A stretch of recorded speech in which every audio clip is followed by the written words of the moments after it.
All right, that's what I thought. So that tells me right now that a lot of you all in here have never learned how to become an effective, interactive communicator.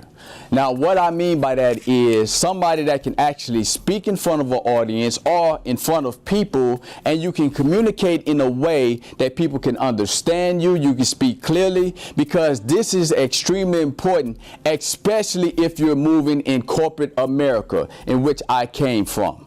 So what I'm going to talk to you all today about is how to overcome the fear a public speaking by becoming an effective communicator. 10% of you all in here are actually terrified of public speaking. 10% actually love it. For me, this is a passion. It comes easy for me. But most people are in the middle. You come up here, you don't like it, you're scared, but you want to get better at it, okay? So what I'm going to explain now, I'm going to tell you a little bit about my background. I'm going to tell you how I went from the hood to becoming a paid professional speaker, all right? I got a job at a Fortune 500 corporation. Now, I'm not going to say the name of the company because of the situation I'm about to tell you all. I'm going to tell you how I got involved with this public speaking thing. The lady I'm going to talk about, she was not racist. She was just ignorant about dealing with somebody like me. Now, this lady, she's about 5'8". She has blonde hair, crystal blue eyes. She's in her mid-50s. She calls me and I hear her on the phone, she say, "Mr. Mosley, can you come to my office?" I was like, "Yes, ma'am." Because I'm thinking, I'm about to get this job, right? So I'm like, I'm about to get paid. I've been making these people all this money. It's time for me to get a piece of this pie as well. So I walk to her office, and when I get in there, I mean, it is so cold in her office, I feel like I'm standing in the middle of an igloo. Now, before I tell you about this situation, let me tell you what happened 2 weeks before, so you can get an idea why this is about to go soft. Now, I don't know if you ever heard that in corporate America, if you ever hear somebody screaming, you get down. Y'all ever heard that before? Anybody ever told y'all why you get down? Because that person, somebody may have got laid off, and they may bought a gun, and they want to shoot everybody in the building.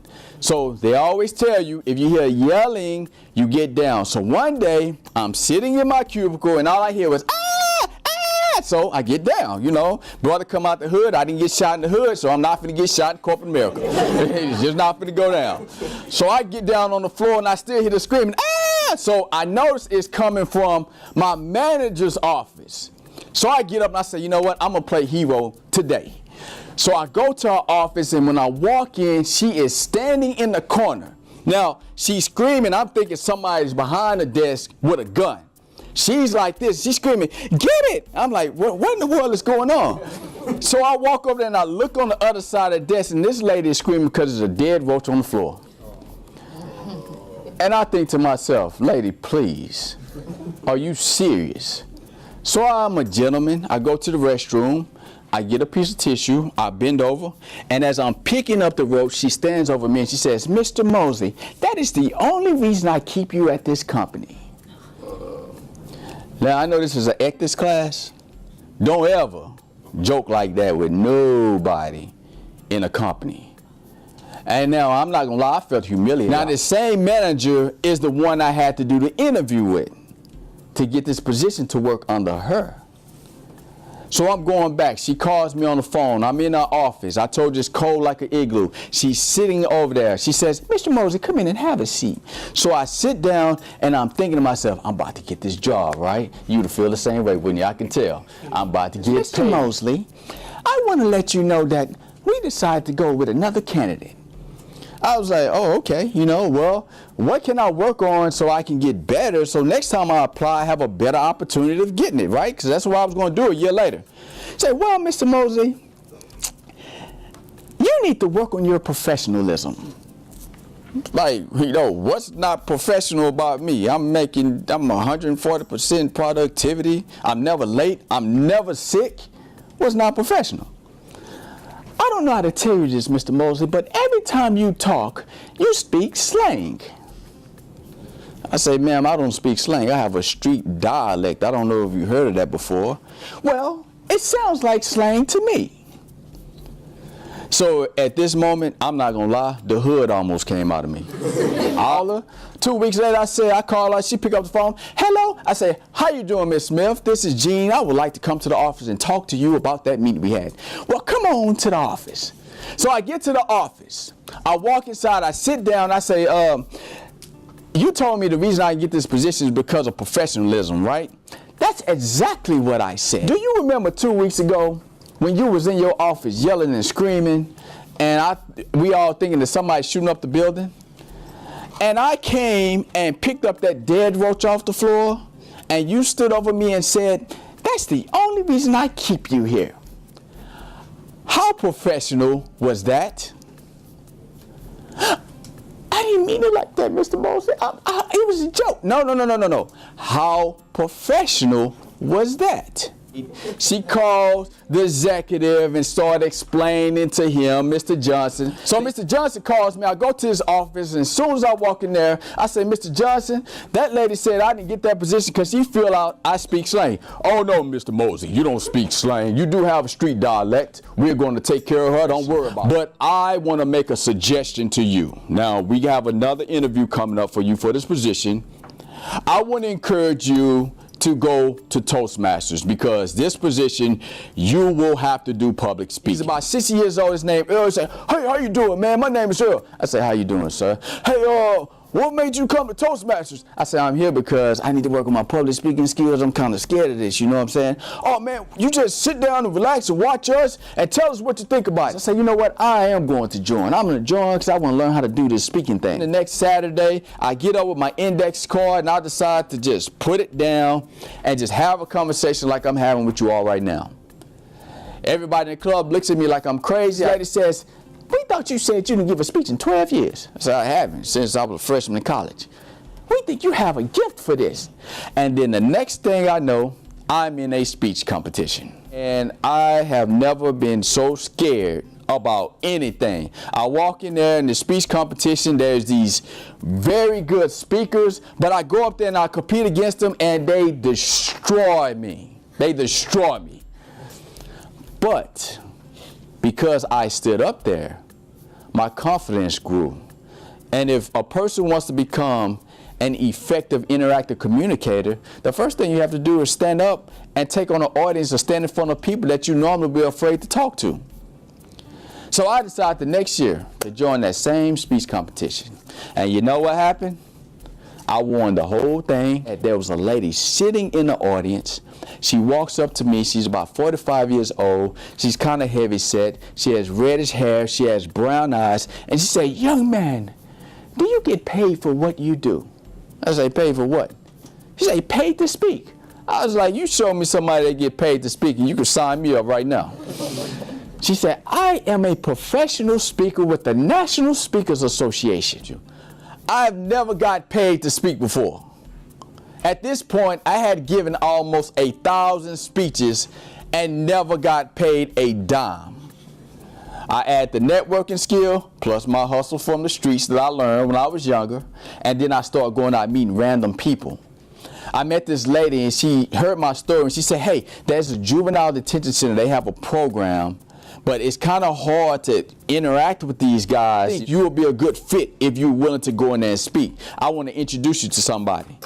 So she introduced me to this guy and I tell him my story and they invite me to this juvenile detention center to speak to 100 guys. So I get up there and I speak to these guys because I have a similar background, growing up without a father, getting in trouble, stealing, doing all the crazy things they did. So as I'm talking, I'm looking at this audience. I cannot read if they really engage in me or not, right? So I get done. And one of the young men raised his hand. He said, hey, Mr. Mosley, man. Hey, Mr. Mosley. I was like, what's up, man? Is this the only time you're going to come speak to us, or will you come back again? I didn't expect that question. So I said, it depends. Raise your hand if you guys want me to come back. All 100 of those guys raised their hand. That opportunity led to me being in a juvenile facility teaching guys public speaking skills for 2 years. Then from there, I started to get paid. Eye contact. Well, first of all, eye contact in public speaking is how you communicate. I read audiences. Most people that I talk to, and this is just not with you. It's probably 90% of y'all in here. If I sat you down and taught you one-on-one, you probably won't look me in the eyes. You probably look up at the ceiling and all that. And some of you all in here, while I was speaking, I looked at you, you looked away. Most of the time, that's because we don't, it can be an insecurity thing.